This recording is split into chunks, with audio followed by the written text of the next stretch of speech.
All right, welcome everyone to my 13.1 and 13.3 pre-class video. This is my kitten Swashbuckler who will be joining me today and helping with all the math. Before I get into a couple problems to help you guys out with parametrizing curves, which is a 13.1 topic typically, I realized I never actually demonstrated, and here I am with using a demo student here, how to view feedback on quizzes and stuff like this. And so you should have another graded quiz. And so I just kind of wanted to show you where exactly you click and everything and what is available to you to help study for the exam. So let me go ahead and click on assessments, and I'm going to go back to quizzes.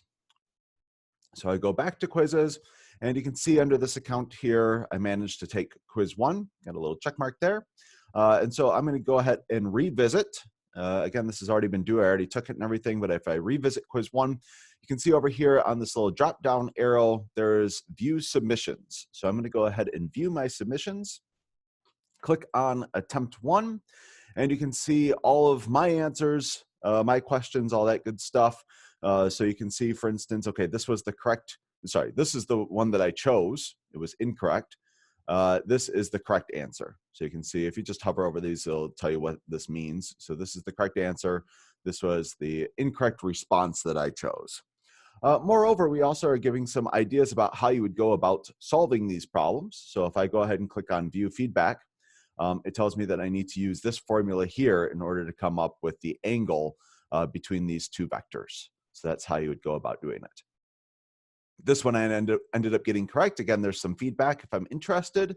This one I got correct. This one I didn't, right? Again, so I answered true and actually it was false. Likewise here, I messed up this one. But again, kind of you get some feedback about how you would go about solving these problems, right? How you get those answers. And so, yeah, that's a little bit just kind of about the quizzes. Oh, bye, Swashi. And everything. And yeah, I think that'll be very useful, especially as the exam is coming up and everything. All right, with that, let me go ahead and transition over to my iPad. I have two problems that I'd like to share with you guys today, dealing with parametrizing curves. And so let me get this up and running, share screen on my iPad. And here they are. So the first one is find parametric equations for the curve of intersection between these two surfaces. So we have a couple of surfaces here, and we want to find the curve of intersection. And then next off, find parametric equations for the curve of intersection of these two surfaces. So, okay, we have two different examples here about how to find parametric equations of curves of intersections. You'll see a fair amount of these on your web work homework, all that good stuff. And so the first thing that I want to talk about, right, curve of intersections, all of these curves that we've been dealing with in chapter 13 only have one variable, right? We need to reduce this down to some r of t, right? And our variable or our parameter is just t. So we have to decide kind of what should t be, right? How should we define this to make it somehow act as this curve of intersection? And the idea here is quite often, I don't know, I'd say maybe 70% of the time, we can use t as just one of the existing variables. So in this case, although it's not obvious yet, we're going to set x equal to t, and that will end up doing it for us. But again, this isn't really obvious right now. The key thing in how you know which variable to set as t, whether it be x or y or z, is that you want to try to get all of the other variables in terms of it, aka they can rely on it, they can have it, you know, they are equal to them. So here's maybe a first hint here. We have y is equal to x squared.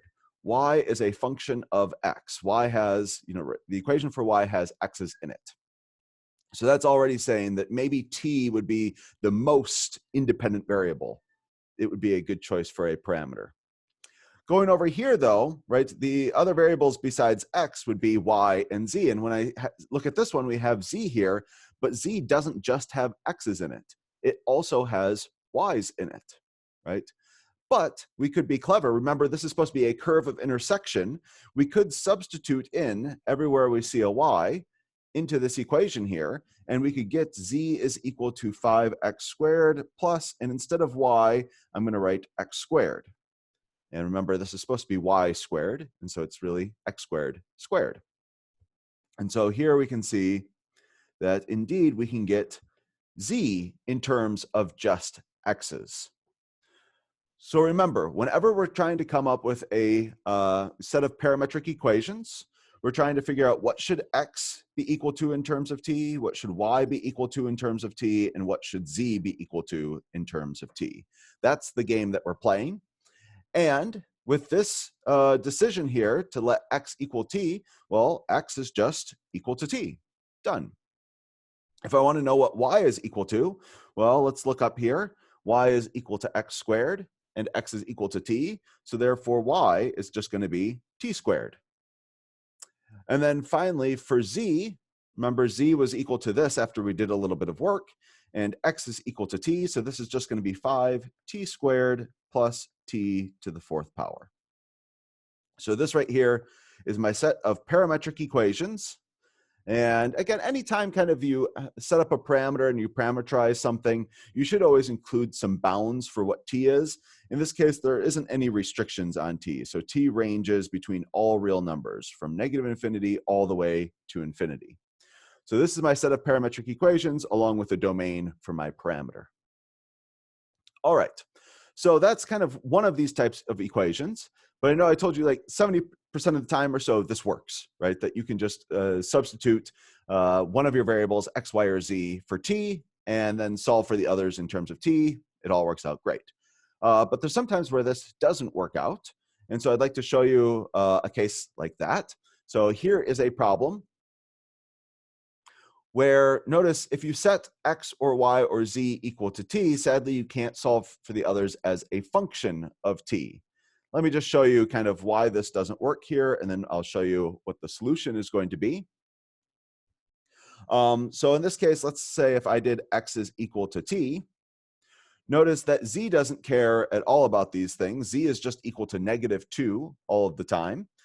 So if I go down here where I'm going to be putting my final answer, x of t, y of t, z of t, we just have z is always equal to -2, and that's perfectly fine. It's kind of like when we used to graph these nice horizontal lines, y equals 3, y equals 5, y equals -17, stuff like this. It's still, you can claim it as a function of x. It's allowed to have x's in it. It just doesn't happen to, right?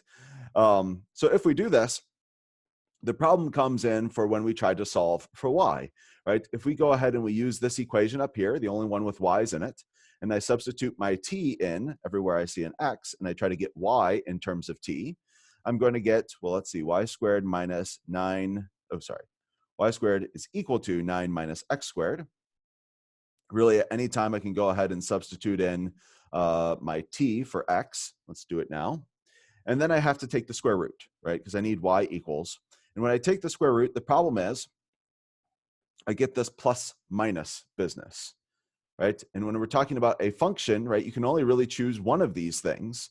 Otherwise, it doesn't pass this vertical line test, right? So basically, this is going to be one of these is the top half of the circle, and one of these is the bottom half of the circle, right? And either way, whichever one you choose, you're missing out on half of a circle.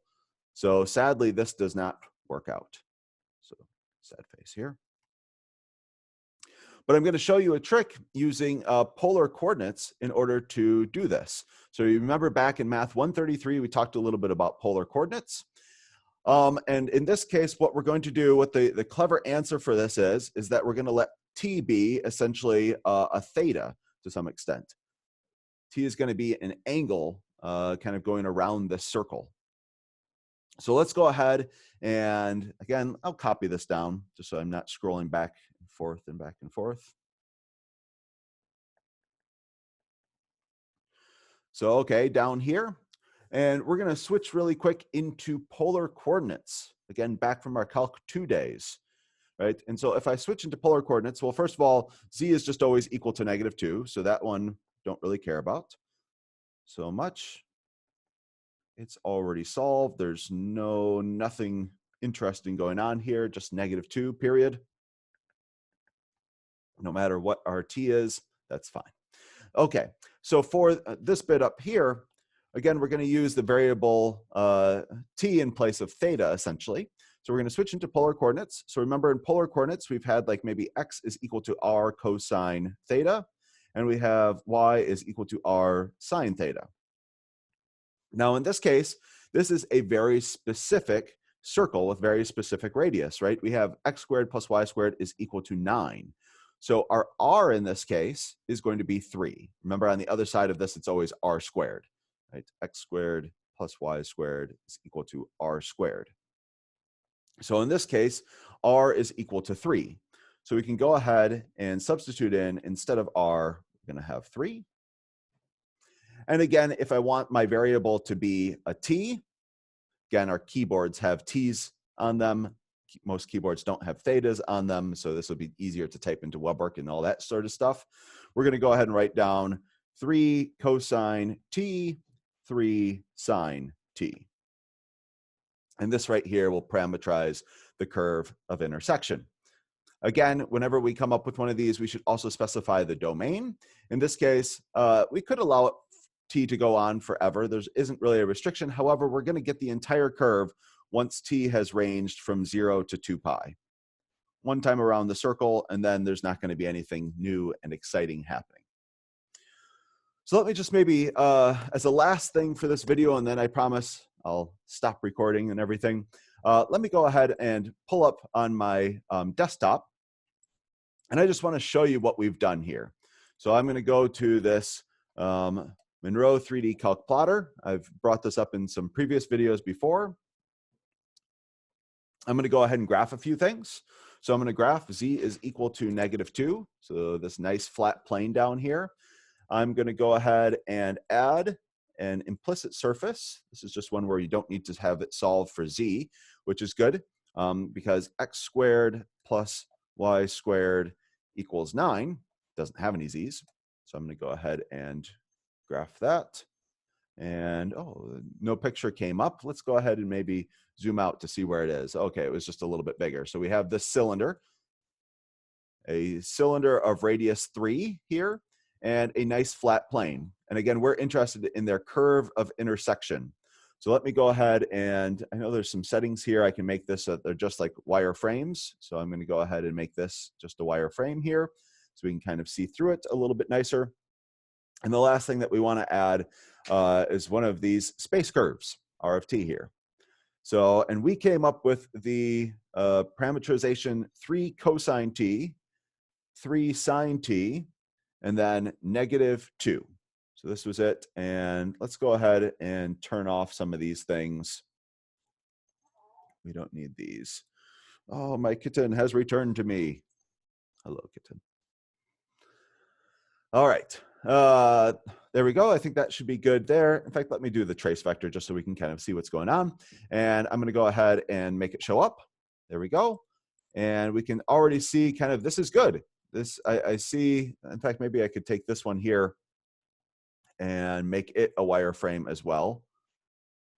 And we can see that our curve here, our space curve, maybe I can make it a specific color as well. I'll do purple or something.